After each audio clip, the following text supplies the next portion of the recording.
Welcome back. This is Your Town. I'm Marianne Leffel with the Monterey Peninsula Airport District, the Monterey County Business Council. My guest today is Dino, and you're going to learn anything you needed to know about Delray Oaks, why it's thriving, what some of the future ideas are, how the citizens are involved. So anyway, Dino, thank you for joining us. Thanks, Marianne.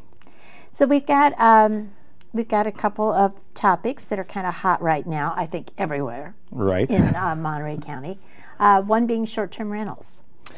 Absolutely. Short-term rentals in a lot of towns are really contentious, putting it mildly. And we weren't sure how it was going to go in Delray Oaks. The council asked me to test the waters and pulse the community on a short-term rentals ordinance, which we did. We started a public process that involved mailings to each and every house in Delray Oaks, inviting them to a public workshop on short-term rentals.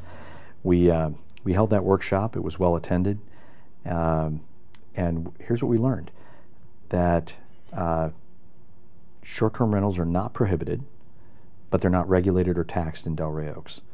And so people don't see a large problem with them right now, but they want to ensure that the nature and feel of our community continues to be a very welcoming, residential, safe community.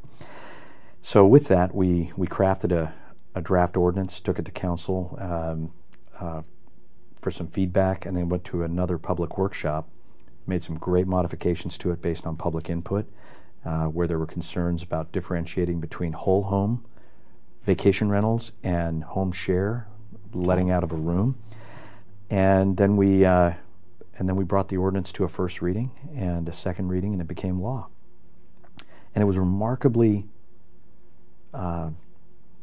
free of a lot of the issues and contentiousness that we see in our surrounding municipalities. Well, it sounds like you had a fairly, it was a simple process. It was a clean process. The public was invited in a couple times to voice their opinions, concerns, ideas. And, what's better than that? That's democracy at work. I think so. And I was very pleased with the interaction with the public and the residential input. As a result, we put together our licensing program and permitting program, established the fees, and began issuing licenses a couple of weeks ago. So November 1st is when the enforcement begins, and we look forward to having licensed short-term rentals operating throughout the city as they have been, but with the city having some tools for enforcement so that we can deal with some of the issues and concerns that our residents have brought to our attention. And then we'll see what the revenue does. I think it'll be helpful to the city, certainly. And so it's been so far a very smooth rollout of a short-term rental ordinance. Do you have any idea what percent of your homeowners will apply? Very small. Yeah, I would think so. Yeah, very, very small percentage. And we're still trying to wrap our arms around what that number is. Some initial surveys of the various sites online indicate we may have 20 to 30 short-term rentals out of 650 homes. There may be more or less than that. That's just an initial estimate. So that's interesting. It is. So I have to say, the last thing in the world I want to ever do is rent my house out to anybody, because if I had to clean up anything that I don't want to deal with, I couldn't do it. Yeah. So, well, my wife agrees with you. Maybe that's from being an Army wife for a long time, and you move so. around and you do stuff. I'm like, this is mine, and I do not want people into my stuff. So that's it. Yeah. Absolutely. But for those that like to do it, that see utility in it, whether it's sharing a room with a Miss student or renting out their home, it's good to have some enforcement tools for the It's city. also nice, I think, for a cohesive neighborhood, which really Delray Oaks is a very cohesive neighborhood, to know who your neighbors are and who's coming and going from homes and not just go, wow, I wonder what's going on over there. So if you Absolutely. know that that has a rental capability 2 doors down from you, it's a little bit easier to just understand what's going on in your neighborhood. It is, and that was the concern voiced by some mothers that are staying at home and have small children, seeing traffic that they're just not familiar with in homes nearby on their street. And with part of the ordinance requirements is that a placard be placed on the property that designates it as a short-term rental and shows the property manager and contact information, so that if there are concerns, a resident can call the property manager directly or call the city, and we can quickly take care of any issues. That's ideal. Yeah, it seems like it's very well thought out. Congratulations. Thank you. Well, I have to give some credit to a lot of the cities around us, especially Pacific Grove, that have trodden this ground and have the bumps and bruises to show for it. Yes, so. they do. Yes, they do. So, how many acres does Delray Oaks have at the former Fort Ord? Just shy of 300. Okay, that's big. It is. It is. And we have a part of that property to the tune of about 70 acres have been sold to a development team, and for the purposes of developing a high-end RV park. That's on the part of our Fort Ord parcel closest to Laguna Seca on South Boundary Road. And that project is fully entitled, and we anticipate construction to begin there probably in about a year. Great. And that really ties to the public infrastructure extending out South Boundary Road. So the capital project that will repave South Boundary Road, the power and gas lines and sewer lines and water main that will run under there. And broadband. And broadband, exactly. We're doing dig once. Yes, we are. Could not agree more. So all of that's very exciting in terms of the public infrastructure, and then that'll facilitate that private development project. And then on the remainder of the property, that same development team has an option to buy that property, and so we're working with them to see whether they want to move forward, and if so, when. But that really is the future of the city of Delray Oaks, because it doubles the size of our town, and so how we develop that parcel, which will involve robust which will involve robust public input, will be. It may become political. I imagine it will. Will be vital to the character of the city and how it expands, as well as revenue and service provision. Well, you know, I often am out and about everywhere. As you know, I don't stay home.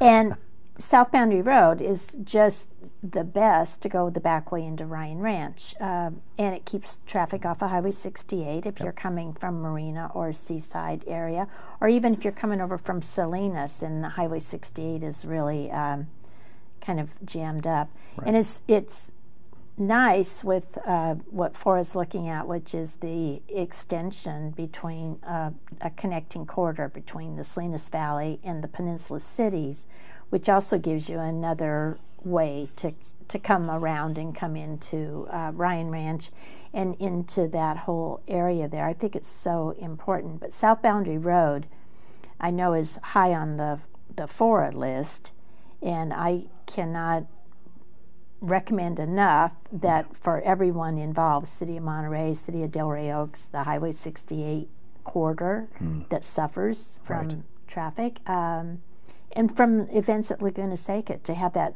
road be a little bit safer and a little bit more accessible is really good. Absolutely. You know, the housing issue that we have on the peninsula is a problem we all have to work together to solve. Delray Oaks will very likely be part of that solution going forward. But as you make housing stock available for the people that work and live here on the peninsula, not to mention future generations, as our kids grow up and look for places that are affordable to live, they have to be able to get to and from home and work. And so the work that TAMC is doing and FORA are doing with regard to long-range planning of the transportation infrastructure is vital to those developments, including ours. And so South Boundary Road is the #1 project for Delray Oaks. It's the #2 project for Fora, and we work very closely with their engineering staff on the design, and we look forward to that road being reconstructed with all of the associated public infrastructure, so we're only digging once, over the next 18 months. And whether Fora sunsets or continues in some form, Delray Oaks will have a vital vested interest in ensuring that road and its infrastructure are completed. I love that. And you know, I think it's important too. I lived off of the 156 corridor for the first 5 years that I lived in Monterey County. I lived in Oak Hills. And my children were of the age where I could have allowed them to go on public transportation to go shopping, or to go to get a pizza, or to go even to school, because David went to Palma. What happened was MST could not have a bus service through there because there was not an acceleration lane on 156. So if you had someone that wanted to come and visit your children, or you wanted to send your children off to tennis lessons or do whatever, you could not use public transportation out there. And I think people don't realize how constraining that is on a community. So South Boundary Road, to me, if you just look at the long-term development and the plan of it, to be able to allow that you can have public transportation out there, that it's planned appropriately, and it's not just for those of us who like to drive our cars, which you and I both do, but also for the people, because I think millennials more and more that age group appears not to want to just race right out and get driver's license and drive cars, and they're willing to take public transportation if it's convenient and affordable. So absolutely, that's and important. It really is. And so the design, and I'm glad you mentioned that, the design of South Boundary Road, as you alluded to, not only calls for safe bus stops along the roadway, but it also has separated and safe bicycle and pedestrian lanes, sidewalks, and crossing points where FORTAG, the Fort Ord Regional Recreational Trail and Greenway project, will cross South Boundary Road and connect our community, our existing Delray Oaks, as well as Seaside and the Coastal Trail, upward through that Fort Ord parcel to the National Monument, up through Seaside and Marina. So offering multimodal transportation options, whether it's bicycle, pedestrian, cars, or mass transit, is really vital to solving the transportation challenge we have, and to offering, as you say, what appears to be more preferred by a lot of our children and millennials. Yeah, I always kind of laugh. You know, a lot of the plans are being done by everyone who's north of 50, but we're planning for everyone who's south of 30, right? And so what works for me and what I am used to may not be what my grandchildren have any interest in at all. And so I'm constantly now checking myself on, okay, this works for me, but maybe it's not going to work for someone who's 25 years younger than me. That's right. And you know, both the Fora staff and the TAMC staff have some wonderfully talented, much younger traffic engineers that hopefully bring that perspective. I love dealing with those staff members. They certainly have a different perspective from me. But it's very welcome. The other thing I'd mention quickly about TAMC and Fora is we're really lucky to have the council we do in Delray Oaks. You know, we've got a very long-serving, experienced mayor that is a respected voice on the Fora board, on the TAMC board, past chair of various experiences there. Our vice mayor is a respected voice on the MST board, so on the mass transit side. And so we're lucky. We, as a small community, we punch way above our weight. We have some institutional memory which is really important because you cannot just throw everything out every couple of years and start over.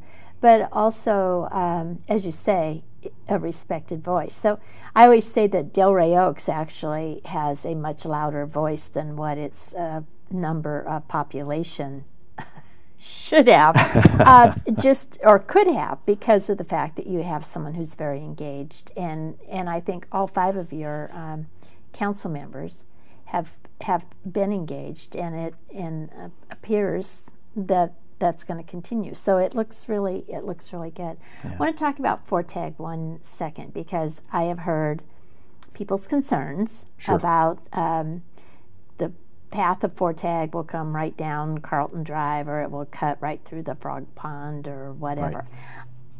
I was part of the signing of the National Monument. I was back with President Obama and 4 or 5 other people from this community who worked really hard to get a national monument.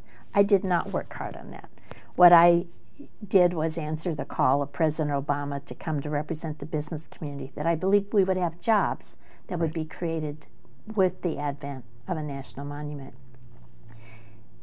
The hiking and the biking and everything, I think, is really important. I think that we are a well-positioned community for ecotourism, and the Business Council had the first Sustainable Hospitality Forum 10 years ago, with 160 people attending, and introduced that concept to the community. But there is no set trail yet, as I understand it. Correct. And that is something that the public will have lots of opportunity to have input on. Absolutely. So as you know, there have been strong advocates for the project in its conceptual state, and Fred and Scott are 2 wonderfully talented professors at CSUMB, have been very passionate advocates for the project, and they've developed notional alignments of various portions of the trail for purposes of discussion and talking with various constituencies. The fact of the matter is that the process for this project is going to be very similar to any other project, and that is it will go through a full California Environmental Quality Act environmental impact report process that will look at various alignments, their impacts, take public comment, and ultimately have recommendations to TAMC, who is the lead on the project, for where the trail should go. There is no existing alignment. That's a really important point you make. And people that live in the area that it potentially might go will have the opportunity to voice their concerns and be heard. I think from the perspective of the city staff at Delray Oaks, we want to work closely with our residents and with TAMC to ensure that whatever the solution is, it has the minimal impact on people's lives while allowing the benefits that our community will derive from having a wonderful pathway that comes and connects our open spaces with the coast and with the National Monument. Well, it'll give so much opportunity to your residents to be able to access recreational activities. It's like you're punching way beyond your weight when it comes to recreational activities, if it's done right. So, absolutely. Anyway, Dino, I really commend you for taking the job, because I always say it's tougher to be a manager of a small city than a big city. Big city, you've got a whole layer of people, and they all have their expertise. A small city, you're it, buddy. So thank you. Congratulations to you and to your mayor and your council for really leading Delray Oaks into the future. And I really look forward to, as a resident of the peninsula, seeing what's coming next. Thank you. So thank you. Thanks very much. So we will see you next time. This is Your Town. I'm Marianne Leffel. Don't talk about this except in a positive way, because we need you to be informed. Thank you.